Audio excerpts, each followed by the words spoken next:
ഗസയിൽ ഈ അടുത്ത് നടന്ന ജുമയിൽ കുത്തുബയിൽ ഇമാമ് പറയുകയുണ്ടായി, വിശപ്പ് കൊണ്ട് എനിക്കൊന്നും പറയാനും കഴിയുന്നില്ല, വിശപ്പ് കൊണ്ട് നിങ്ങൾക്കൊന്നും കേൾക്കാനും കഴിയുന്നില്ല, നമുക്ക് നിസ്കരിക്കാം.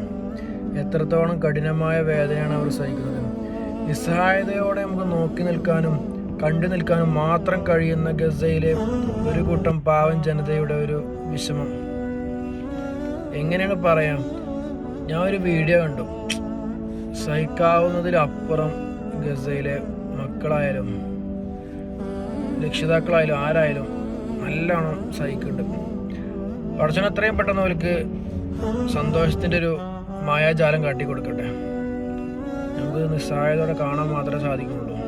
നമുക്ക് ഫലസ്തീൻ്റെ മക്കളെ കണ്ടിട്ട് നമ്മളെങ്ങനെ ഭക്ഷണം പാഴാക്കുക, എങ്ങനെ നമ്മൾ അറമാദിച്ചൊന്ന് കഴിക്കുക. നമുക്ക് താങ്ങാൻ കഴിയുന്നതിനും അപ്പുറമാണ് അവർ ഇപ്പോൾ അനുഭവിച്ചുകൊണ്ടിരിക്കുന്നത്. നമുക്കൊന്നും ചിന്തിക്കാൻ പറ്റാത്ത സിറ്റുവേഷനിൽ കൂടിയാണ് അവിടെ കടന്നുപോയിക്കൊണ്ടിരിക്കുന്നത്. പഠിച്ചോ എത്രയും പെട്ടെന്ന് അവർക്ക് സന്തോഷം നൽകട്ടെ എന്ന് മാത്രമേ എനിക്ക് പറയാൻ കഴിയൂ.